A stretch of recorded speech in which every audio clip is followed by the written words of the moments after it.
제가 이번에 여러분 쓰라고 수학 해부도를 하나 만들었습니다. 지난 영상에서 제가 그랬죠? 모의고사 수학 5등급이나 9등급이나 어려운 문제 앞에서는 도토리 키재기라고요. 그리고 못해서 그 등급이 아니라 안 해서 그 등급인 거라고요. 이 영상에서 제가 약속드린 것이 하나 있습니다.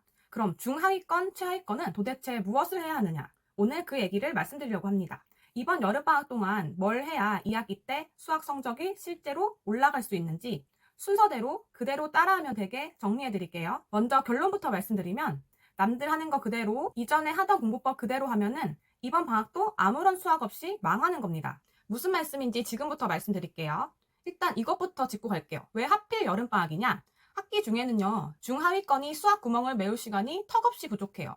학교 진도는 매주 나가죠. 수행평가 있죠. 다른 과목 시험 공부도 해야죠. 내가 1년 전, 2년 전 수학 공부를 놔버려서 뚫린 구멍이 큰데 그걸 메울 시간이 정말 부족해요. 그래서 학기 중에 중하위권이 드라마틱하게 성적 격차를 좁히는 건 정말 어렵습니다. 근데 방학은 다르잖아요. 학교 진도가 멈춰있죠? 1년 중에 유일하게 학교 진도에 쫓기지 않고 내 수학 구멍을 메울 기간인 거예요. 그래서 이 한 달을 어떻게 쓰느냐가 2학기 수학 내신 등급을 결정합니다. 자, 이제 그럼 본론입니다. 첫 번째로 해야 할 것이 아니라 하지 말아야 될 것을 먼저 말씀드릴게요. 중하위권 학생들 그리고 학부모님들께서 많이 하는 실수는요, 바로 선행입니다. 방학 동안 친구들이 미적분을 선행한다 이런 얘기를 들으면 마음이 급해져요. 그래서 1학기 수학을 놔버려서 구멍이 엄청 큰데 또 선행할 생각만 하는 겁니다. 수학은 아래 개념이 뚫려 있으면 그 위에 뭘 쌓아도 다 무너져요. 1학기 내용을 절반도 모르는 상태에서 다음 과정을 배우면 밑 빠진 독에 물 붓기예요. 물론 독립적인 내용들이 있기는 해요. 수학이라는 과목이 모든 단원이 다 이어져 있는 것은 아니라서 공통수학을 잘 못했으니까 공통수학 2를 진도를 못 나간다? 이거는 아니에요. 그래서 다음 학기 선행을 완전히 놓으라는 것은 아니고요. 문제는 순서와 비중입니다. 중하위권 학생들은 고등과정이 아니라 중학교 수학과정 어딘가에 구멍이 뚫려 있는 경우가 대다수입니다.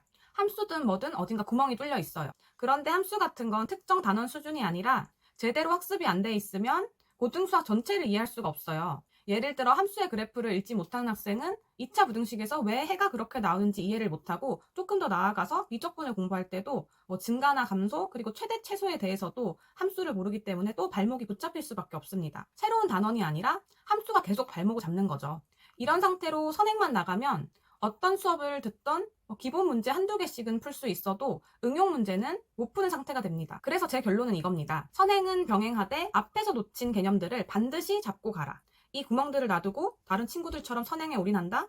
그게 중하위권이 할 수 있는 방학의 최악의 선택입니다. 그래서 첫 번째 스텝, 내 수학 구멍 어디서부터 나 있는지 찾아야 합니다. 지금 등급이 낮은 건 지금 배우는 게 어려워서가 아니라 중학교 시절이든 공통수학 1에서든 분명 특정 단원, 어쩌면 모든 단원에서 개념 학습에 구멍이 있어서 그런 거예요. 그런데 여기서 문제가 있죠. 중하위권 학생들은요, 자기가 어디를 모르는지조차 잘 몰라요. 내 구멍이 어딘지 정확하게 알면 애초에 중하위권이 아니겠죠? 그래서 여러분, 제가 이번에 여러분 쓰라고 수학 해부도를 하나 만들었습니다. 수학 개념 해부도. 이것만 있으면 구멍 찾는 방법 어렵지 않고요. 돈도 들지 않아요. 중학교 수학부터 고1 수학까지 꼭 필요한 개념들이 어떤 순서로 정리되어 있는지 정리한 지도입니다. 여러분은 이거 펴놓고 위에서부터 하나하나 체크하면 됩니다. 개념 이름 보고 뭔지 설명할 수 있다? 그러면 동그라미. 들어는 봤는데 설명을 못하겠다? 그러면 세모. 아예 모르겠다? 그럼 X죠. 세모랑 X가 나오기 시작하는 지점. 거기가 정확히 여러분의 구멍 시작점입니다. 공부는 거기서부터 다시 시작하는 겁니다. 해부도 받는 방법은 이 영상 고정 댓글에 올려놓겠습니다. 그리고 미리 말씀드리면 고1 기준으로 수학 구멍은 대부분 이미 정해져 있습니다. 중학교 수학에서 인수분해, 1, 2차 함수, 그리고 닮음, 피타고라스 같은 도형 단원이죠. 중학교 수학은 이거 4개가 전부예요. 그리고 고2 노베이스 친구들 같은 경우에는 공통수학에서 다음과 같은 단원들의 빵꾸가 나 있어요. 공통수학 1, 2에서 역시 인수분해, 2차 방정식과 이차함수의 관계, 그리고 합성함수와 역함수 개념이에요. 고2 때 배우는 대수나 미적분이 이게 기초가 되기 때문에 여기에 구멍이 나 있으면 고2 수학은 앞으로도 손을 못 대게 됩니다. 그래서 개념 해부도를 체크해봤더니 중학교 내용에 구멍이 있다? 자존심 상해도 중3 교재로 내려가세요. 그게 돌아가는 길이 아니라 가장 빠른 길입니다. 두 번째 스텝, 구멍을 찾았으면 이제 문제집을 골라야죠. 여기서 또 실수한 학생들이 있어요. 상위권 학생들이 쓰는 책 고르는 학생들이 꼭 있어요. 블랙라벨 같은. 그런데 수준에 안 맞는 거 사면요, 방학 끝날 때 보면 책 앞페이지 10장 정도만 시커매져 있습니다. 중하위권이 개념서나 유형서 고르는 기준은 딱 하나예요. 펼쳤을 때 이 정도면 내가 한 50에서 60% 정도 풀 수 있겠는데? 이런 생각이 드는 것. 최대한 쉬운 걸로 고르세요. 그리고 그 한 권을 처음부터 끝까지 다 풉니다. 중하위권 학생들은요, 문제집 한 권을 끝까지 풀어본 경험이 없는 학생들이 대부분이에요. 이 완주 경험이 생기는 순간부터 수학을 대하는 태도가 달라집니다. 그리고 공부하는 방식도 중요해요. 몰아서 하루에 6시간 공부하고 3일 쉬고 이거 안 됩니다. 수학 벼락치기 해봤자 어차피 나중 가서 다 까먹어요. 하루에 최소 1시간씩이라도 매일 하는 걸 목표로 하세요. 그리고 여기서 내가 수학에 심각한 노베이스다라고 생각하는 학생들은 방학 동안 다른 과목에 욕심내지 말고 특히 수학에 시간을 몰아주세요.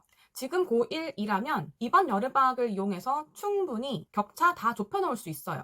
영어나 암기 과목은 학기 중에도 올릴 수 있는데 수학은 방학이 아니면 올릴 타이밍이 없으니까 꼭 명심해주세요. 그리고 세 번째 스텝, 이게 제일 중요합니다.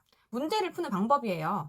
일단 답지부터 얘기할게요. 절대 답지 보지 마라. 이런 얘기 많이 들었을 텐데요. 중하위권은 답지 봐도 됩니다. 대신 규칙이 있어요. 최소 5분에서 10분 정도는 꼭 혼자 고민해보고 그래도 안 풀리면 답지를 보되 그 문제에 반드시 표시를 해두는 겁니다. 그리고 여기서 진짜 중요한 게 나옵니다. 답지 보고 아 이렇게 푸는 거구나 하고 넘어가면 그 문제는 여전히 못 푸는 겁니다. 이해한 거랑 자기가 직접 풀 수 있는 거랑 완전히 달라요. 그래서 표시해둔 문제는 며칠 뒤에 답지 없이 다시 꼭 풀어봅니다. 틀리면 또 표시하고 또 다시 풀고 내 손으로 답지 없이 풀릴 수 있을 때까지 최소 3번은 푼다고 생각해야 됩니다. 아 그리고 오답노트요. 색깔 펜으로 예쁘게 알록달록 오답노트 하는 거 절대 그렇게 하지 마세요. 솔직히 중하위권이 오답노트 만드는 거 별로 효과가 없어요. 그냥 공부한 기분만 납니다. 중하위권은 오답노트 만들 시간에 그냥 개념서 한번 읽고 쉬운 유형서 한번 더 푸는 게 훨씬 더 효과가 있습니다. 네 번째 스텝, 마지막 검증 단계입니다. 내가 진짜 아는지 확인하는 확실한 방법은 백지에 쓰거나 말로 설명해 보는 겁니다. 오늘 공부한 개념, 푼 문제 중에 하나를 골라서 백지에 어떻게 풀었는지 써보든 동생이든 부모님이든 이 개념은 이런 거고 이 문제는 이래서 이렇게 푸는 거야 라고 설명해 보세요. 혼자 써보거나 남한테 설명하다가 말문이 막히는 지점, 거기가 정확하게 내가 모르는 지점입니다. 이거랑 연결해서 하나만 더 말씀드릴게요. 인강이나 학원 수업을 듣고 오, 나 오늘 공부 많이 했는데 이런 착각을 하면 안 됩니다. 듣는 건 공부가 아니라 공부의 준비입니다. 내 손으로 푼 시간, 내 입으로 설명한 시간, 이것만 진짜 공부한 시간입니다. 그러면 이제 아까 선행 얘기로 이제 돌아갈게요. 선행은 놓치지 말고 병행하라 그랬죠? 그럼 구멍 메우기랑 선행, 어떻게 시간을 배분하느냐? 기준은 간단합니다. 중하위권 학생들은 구멍 메우기가 항상 먼저입니다. 하루 수학 공부 시간에서 구멍 메우는 쪽에 더 비중을 두고요. 선행은 2학기 개념이랑 기본 문제 정도로 가볍게 가져가세요. 고1이면 2학기 때 도형의 방정식부터 들어갈 텐데 진도 욕심내지 말고 첫 단원 개념과 기본 문제만 확실히 잡고 가도 충분합니다. 이렇게만 해도 개학하면 뭐가 달라지느냐? 처음으로 아는 내용으로 수학 수업을 듣게 됩니다. 선생님 말이 들리는 경험. 중하위권 학생들은 이 경험을 하고 나면 눈빛이 달라집니다. 게다가 방학 때 앞부분 수학 구멍까지 메워놨으니 이번에는 그 수업을 따라갈 힘도 있는 상태고요. 2학기 첫 시험이 수학 자신감을 회복하는 첫 번째 기회가 됩니다. 정리하겠습니다. 이번 여름방학 중하위권이 해야 될 것은 5가지입니다. 하나, 선행에만 올인하지 않기. 선행은 병행, 구멍 메우기가 먼저. 둘, 개념 해부도로 내 수학 구멍 먼저 진단하기. 필요하면 중학교까지 내려가기. 셋, 쉬운 문제집을 선정해서 끝까지 풀기. 넷, 틀린 문제는 답지 없이 풀릴 때까지 계속 다시 풀기. 다섯, 말로 설명해보면서 확인하기. 지난 영상에서 말씀드렸죠? 중하위권 친구들은 수학을 못하는 게 아니라 제대로 시작해본 적이 없는 거라고요. 이번 방학 한 달 오늘 알려드린 순서대로만 해보세요. 2학기 첫 시험에서 성적표 숫자가 달라져 있을 겁니다. 아 그리고 수학 개념 해부도는 고정 댓글에 있으니까 꼭 챙겨가시고요. 혼자 공부하다가 막히는 부분 있으면 댓글로 남겨주세요. 영상으로 만들어서 답해드리겠습니다. 구독 눌러놓고 다음 영상에서 뵙겠습니다. 감사합니다.